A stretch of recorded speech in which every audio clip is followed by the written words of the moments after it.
Well, good afternoon. Good afternoon. This is the Minister ML Kimble coming to you live. I wanted to give you guys an update on the recent activity that was filed with the Ohio Supreme Court today. We are requesting that the Supreme Court adds the Shinaver Law Firm to this mandamus relief action that we're requesting because of the misconduct involving Joseph Shinaver Jr. and his law firm, Shinaver Law Firm. So if you haven't had a chance yet, please like, share, comment. Don't forget to subscribe to the YouTube channel. FCN Watchdog Media, we're all over YouTube. We're on Facebook. We've got multiple groups, multiple platforms where you can follow us as we do uncover and continue to uncover misconduct, unethical practices, scamified businesses, scamified attorneys, judges. Doesn't matter. If you took an oath to serve the people and you took an oath to the Constitution and you said, hey, I will abide by the Constitution, United States Constitution, and or the state that I'm in, then you have a duty and a responsibility to uphold what you swore to uphold. I had to swear as a notary to uphold the rules and laws of the Ohio Constitution, State of Ohio Constitution, and the United States Constitution. And it's the same exact oath that anybody in Congress takes, anybody that does anything within a public sector. If you're going to do any of this stuff, you take an oath. And unfortunately, we have a lot of scams that take oaths, and you know what they love to do? They don't uphold the oath. They don't uphold what they swore to uphold.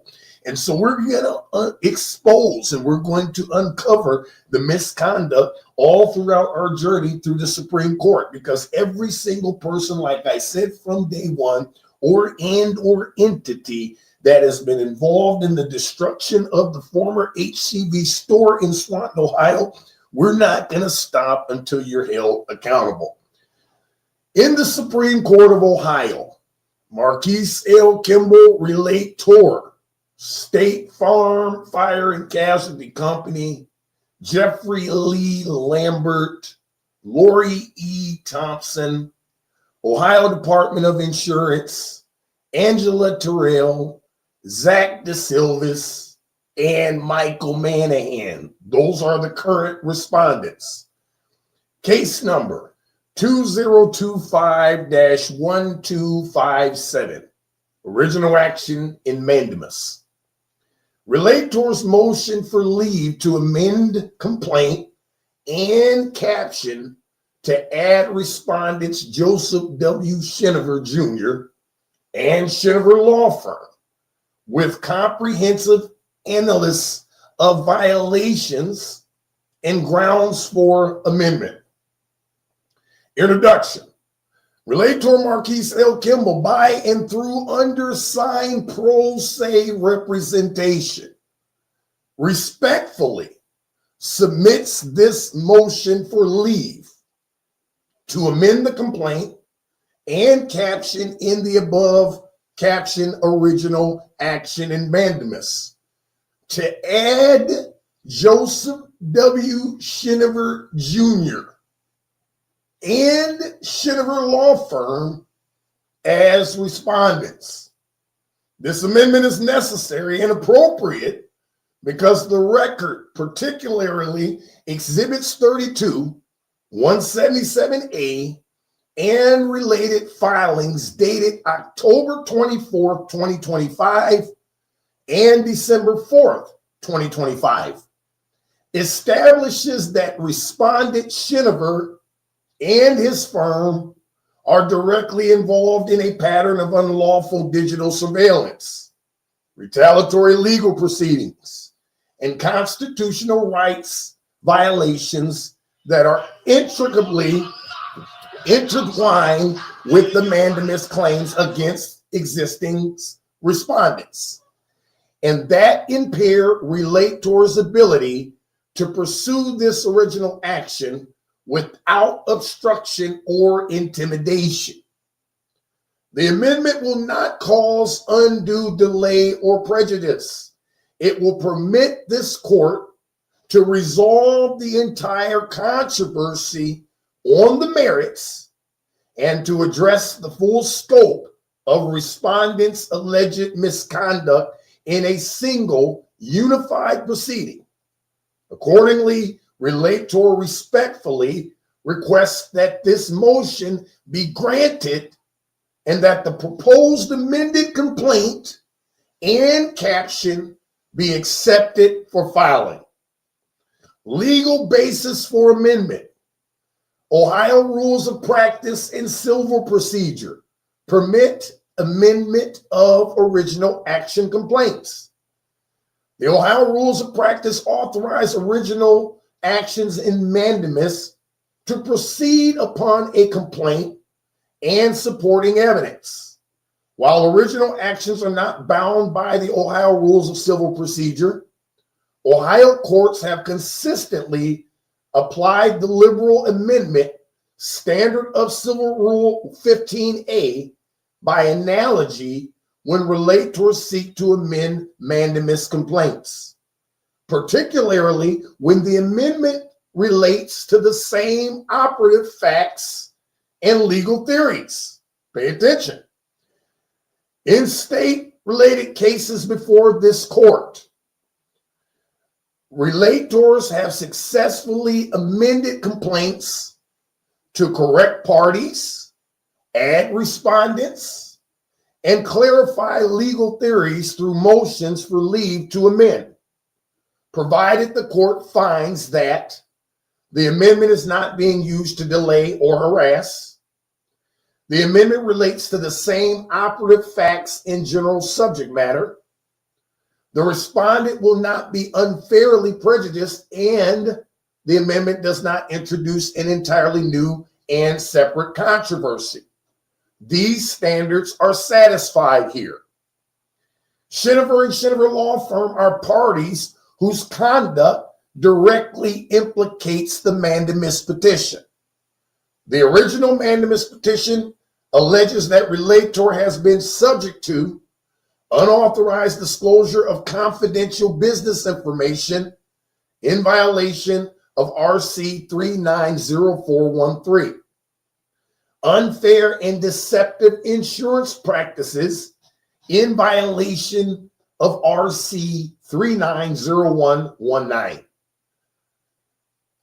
deprivation of constitutional and statutory rights, regulatory inaction, and failure to investigate or remedy violations.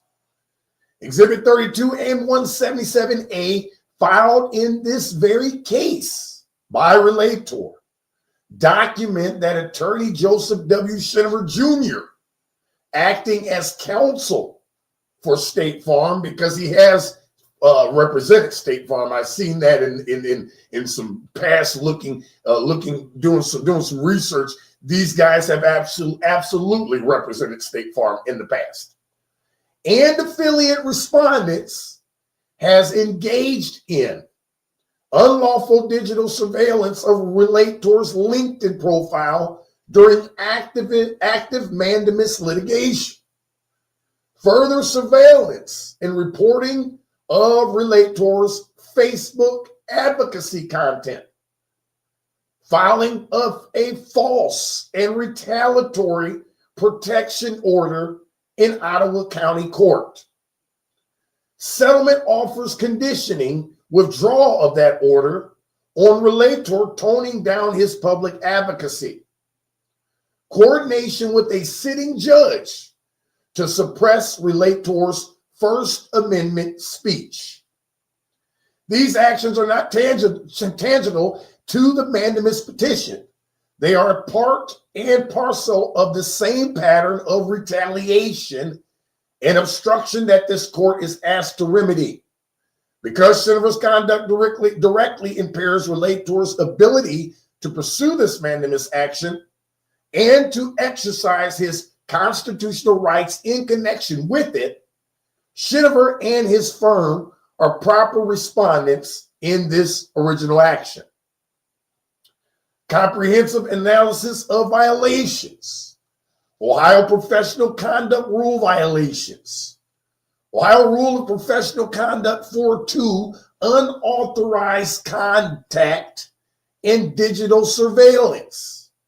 Professional Conduct Rule 4.2 provides that a lawyer shall not communicate about the subject of the representation with a person the lawyer knows to be represented by counsel in the matter, except with the consent of the person's counsel or as authorized by law. I am representing myself, you scams. So I don't have counsel. I am my own counsel. So you don't have any right to be stalking Marquise Kimble because Marquise Kimble is the attorney representing Marquise Kimble, you scam. Exhibit 177A and Supreme Court Exhibit 32 document that Attorney Shinaver, while serving as counsel for State Farm respondents in this mandamus case, engaged in repeated unauthorized access to RELATOR'S personal LinkedIn profile and later his Facebook social media content. This surveillance was conducted without authorization or legal basis, conducted during active mandamus litigation, conducted without discovery order or court authorization, part of a pattern described in the record as digital surveillance and intimidation. This conduct violates Professional Conduct Rule 4.2 and related duties regarding ethical representation and constitutes ground for referral to the Board of Commissioners on grievances and discipline. Ohio Rule of Professional Conduct 8.4, dishonesty, fraud, deceit, and misrepresentation. Professional Conduct Rule 8.4 prohibits conduct involving dishonesty, fraud, deceit, or misrepresentation, you scams. According to Exhibit 177A, Attorney Shinaver filed a protection order affidavit claiming he was, get this guys, in fear for his life. Now I want you guys to understand something. When you looked at this guy and you look at me, when we went to court, this guy looks like he's probably 6'9" and every bit of 320 pounds. Now I'm 5'10", and the last time I weighed myself, I was about 216. So I want somebody to please explain to me, like I'm a 2-year-old, why would a guy like that file a protection order against someone claiming they're in fear for their life? No, he was upset when I exposed him to the public that he was stalking me. When I found out that he was visiting our pages and reporting our groups and going to my personal LinkedIn profile, I copied evidence of it. And then he went and tried to delete his footprints like he didn't do it. This is an attorney we're talking about, for God's sakes. Guy, you are a scam. Everything you did was illegal. And then when I exposed you, you retaliated by filing a fake-ass protection order, silencing me, and then I had to surrender my weapon. Never been in trouble in my life. Never had a charge in my life. I'm a public servant. I'm a minister. Never been in trouble. But yet the police show up, take my weapon from me because you are upset because of the damage that we're doing to your firm by exposing your misconduct. That is the most ridiculous stuff I've ever heard. You as an attorney use the law for legal purposes, and you will be held accountable for this. We have the timestamps. I'm not making this up. I didn't just wake up and say, I wanted to attack an attorney today. No, What you were doing was misconduct and 1,000% illegal. Why? Because your damn partner is already mentioned in the Supreme Court case as a respondent. Either you were stalking me for him or he had you stalking you, whatever the case may be, neither one of you have any rights to be following me personally on my personal pages and then get upset and lie to the court and say that I threaten you when I said, I know you're stalking me, you better not come by my house. You told the court that I threaten you. Guy, you lied, and you're going to be held accountable. I'm so sick and tired of these sorry-ass attorneys doing whatever they want to do and thinking that it's okay and thinking there's no consequences for it. If we break the law, they're coming to us with the silver bracelets. If I do any of this stuff, if I file a fake-ass protection order, they're going to arrest me. But this guy can come to court and say, I'm not in fear for my life, twice on record, offered to close the whole protection order if I would tone it down. And when I said I wouldn't tone it down, he files trying to hold me in contempt of court because I won't stop talking on my platforms. What kind of a scam is this? This is not the America that we claim to live in where we're supposed to have the same freedoms. What do you mean, guy? Everything you're doing is illegal, and we're going to expose you until you're held accountable. Shinaver later admitted under oath on 2 separate occasions that he was not in fear and had no genuine safety concerns. So then why in the hell did you file a protection order? He told the court, Your Honor, I don't even want to be here today.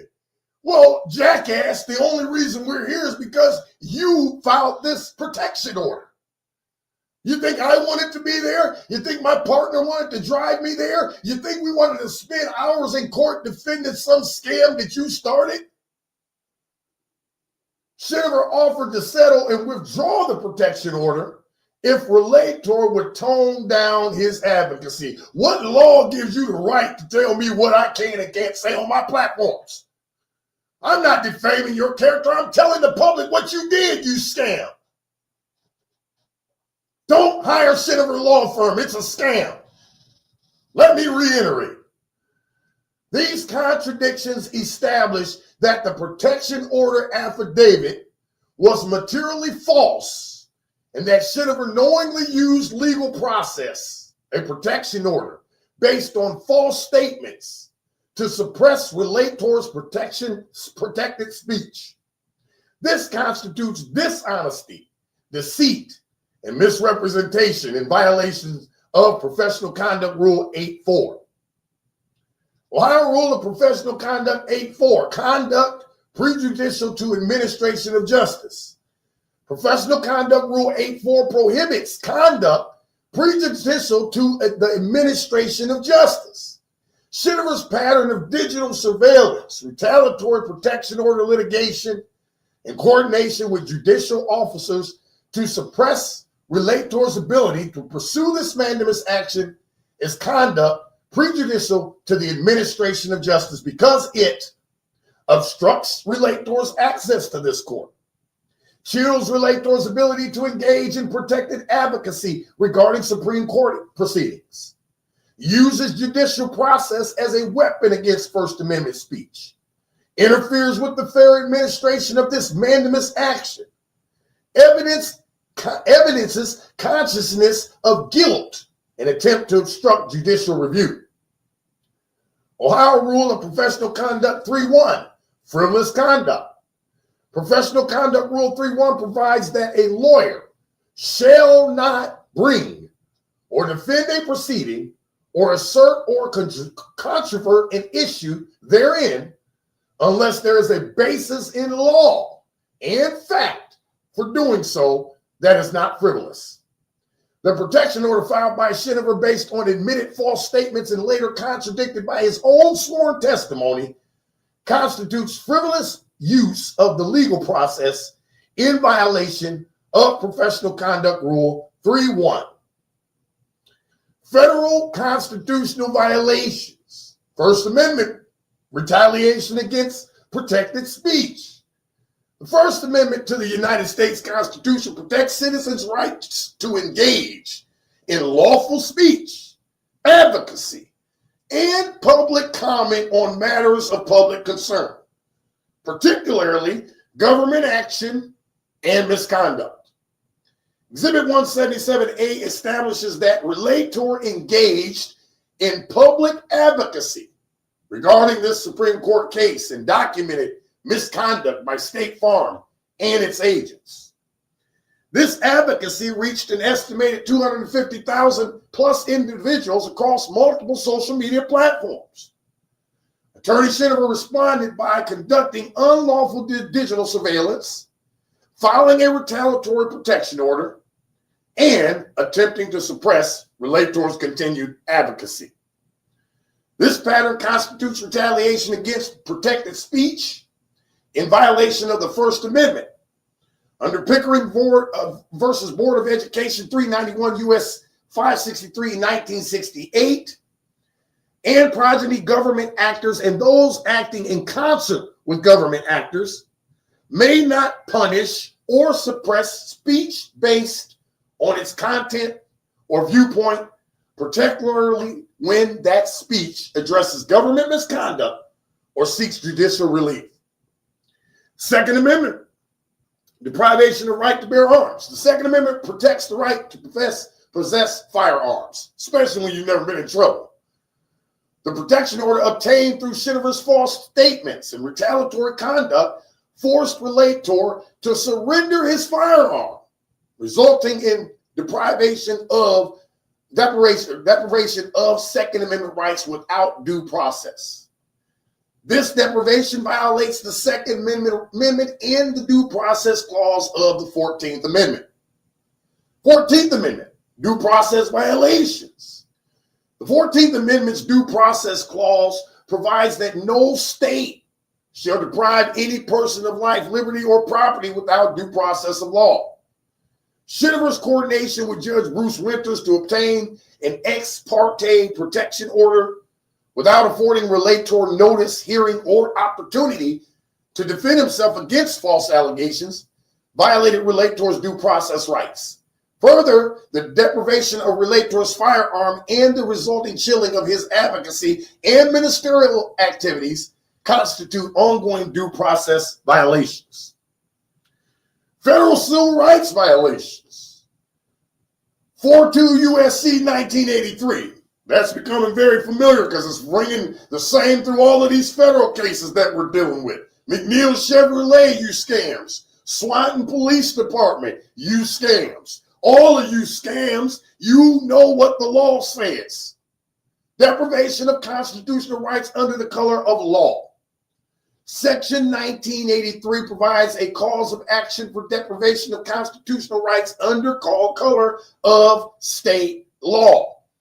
When a private actor conspires, pay attention, you scam-fied attorneys. So, oh, I'm not a public official. Wait a minute, you scam, because that's what the scamified Zach Da Silva said to me before. I don't have to give you public records you're asking me for because I'm not a public official. That's what he said. Well, let's pay attention to this line here.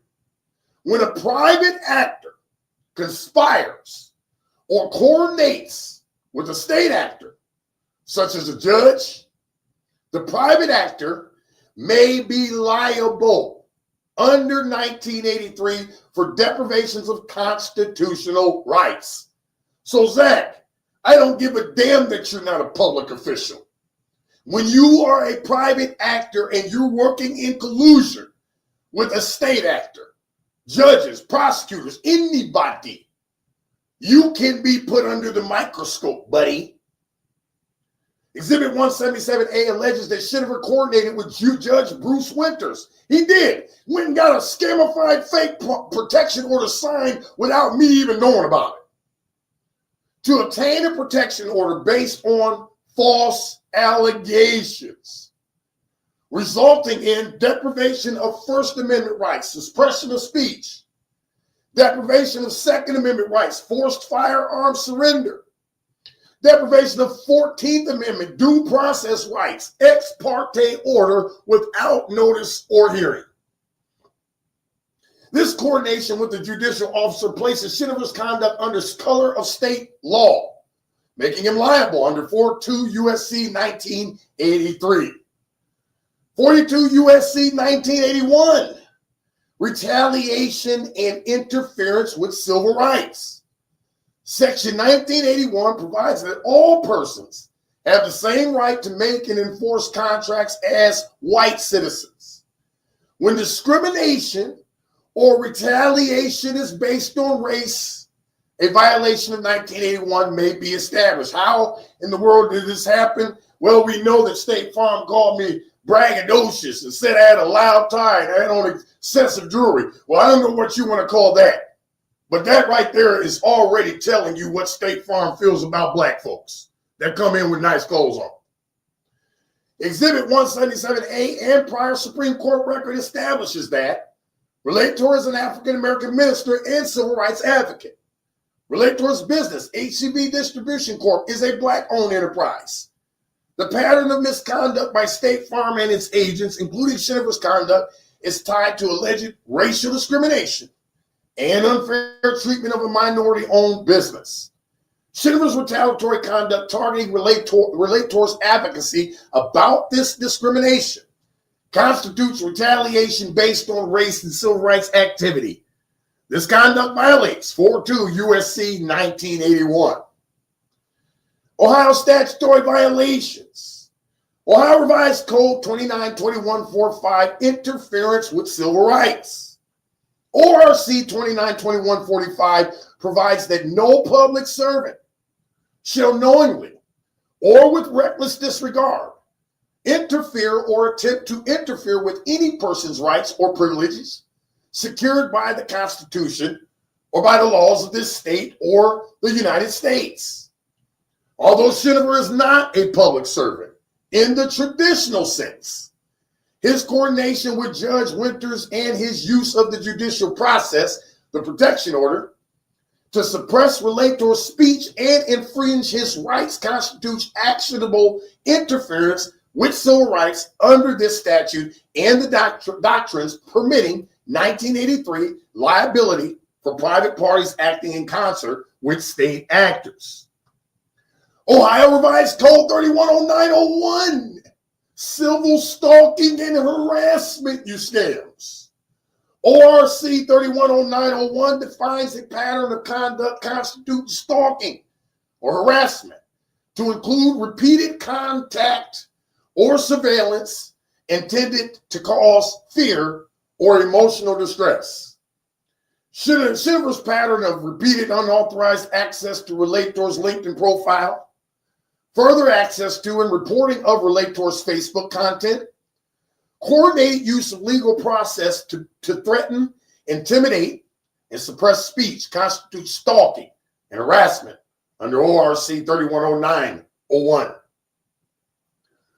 Ohio Revised Code 230740, frivolous conduct and attorney sanctions.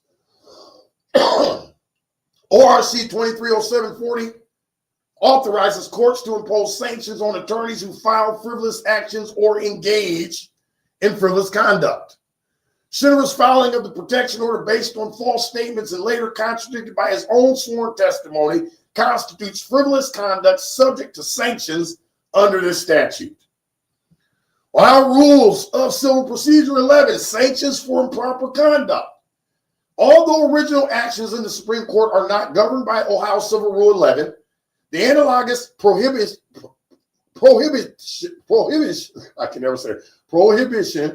on frivolous filings applies by analogy. I'm running my voice words all over the word today. Analogy through the rules of practice and this court's inherited authority. Shinaver's protection order filing based on false allegations, contradicted by his own oath admissions, violates the principles underlying Civil Rule 11 and subjects him to sanctions. Ohio Code of Judicial Conduct, Judge Winter's misconduct. Yeah, buddy, Judge, you're going to have to answer why you signed this fake-ass protection order with no evidence. You think we're not afraid to mention judges when they do something wrong? While Relator acknowledges that Judge Winters is not a respondent in this motion, the record establishes that Judge Winters issued the protection order without affording Relator notice or hearing. Judge Winters failed to examine material contradictions in Shinaver's testimony. Judge Winters' conduct violated the Ohio Code of Judicial Conduct canons requiring impartiality and due process. This misconduct supports the conclusion that the protection order was obtained through improper judicial process and that Shinaver's coordination with the judge is evidence of his intent to suppress speech through abuse of legal process. Factual basis for amendment. Timeline of Shinaver's misconduct. October 2025, digital surveillance and retaliation pattern. Mid-October 2025, Relator discovers that attorney Shinaver has been repeatedly accessing his personal LinkedIn profile during an active Supreme Court mandamus litigation. Late October 2025, Relator begins public advocacy regarding his civil rights case across FCN, Watchdog Media, and other platforms, reaching 250,000 plus people. October 24th, 2025, Relator files Exhibit 32 in this Supreme Court case documenting the digital surveillance pattern. October 28, 2025, false protection order filed. Shinaver files a false protection order affidavit in Ottawa County Court claiming he's in fear for his life. The order is granted without affording Relator notice or hearing. Post October 28, 2025, escalation and settlement offer. Shinaver admits under oath in two separate proceedings that he's not in fear of his life and had no genuine safety concerns. Shinaver offers to withdraw the protection order if Relator will tone down his advocacy. This offer directly contradicts any genuine fear claim and establishes retaliatory intent. Shinaver continued accessing and reporting Relator's social media content. December 4th, 2025, Exhibit 177A. That was just yesterday. Relator files comprehensive documentation of Shinaver's misconduct in Lucas County Common Pleas Court. Case number C1 2025-04275, which is incorporated by reference and cross-filed into this Supreme Court record. The filing details unlawful surveillance, retaliatory protection order, false statements, and coordination with Judge Winters. Why Shinaver and Shinaver Law Firm are proper respondents. Shinaver and his firm are proper respondents in this mandamus action because direct involvement in alleged pattern of constitutional rights violations. Shinaver's conduct, digital surveillance, retaliatory legal proceedings, coordination with judicial officers is not merely peripheral, but to the mandamus petition. It is central to demonstrating that the Relator cannot obtain relief through ordinary remedies because respondent-aligned counsel are actively suppressing and obstructing his ability to pursue this action. Impairment of Relator's access to this court.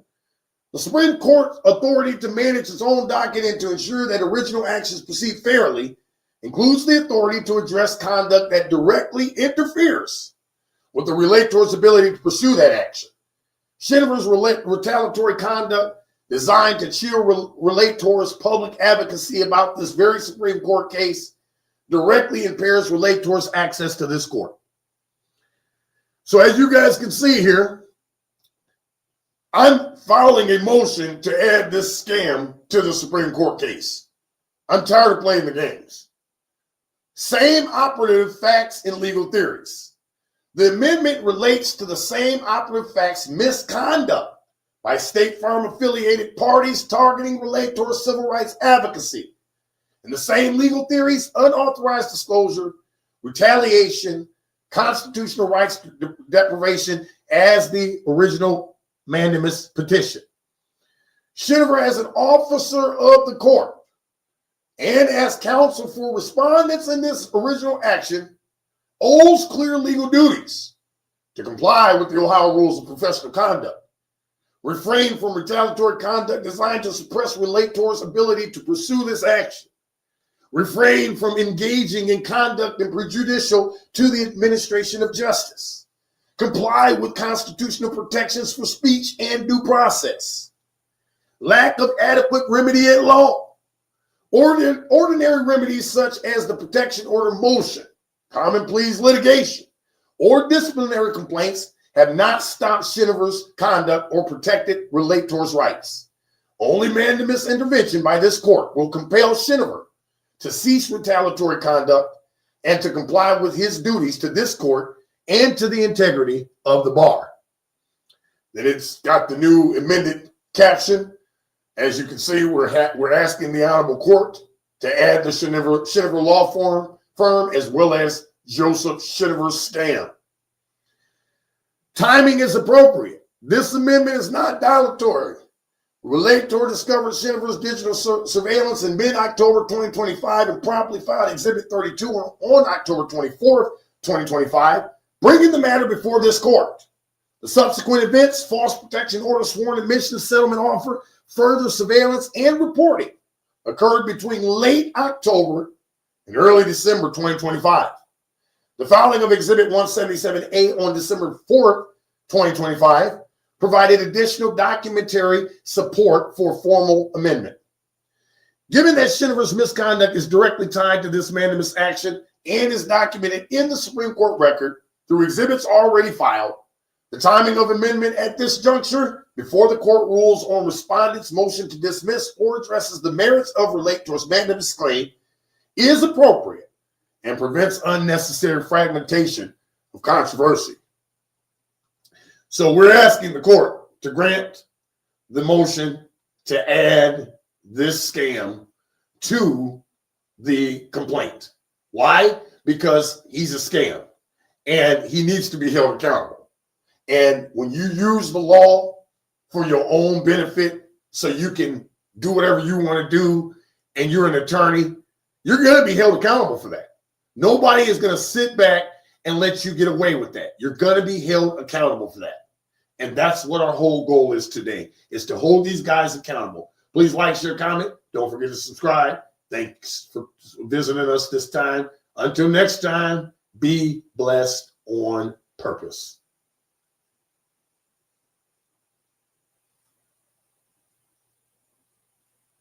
The man, the myth, the legend, the minister, ML Kimble.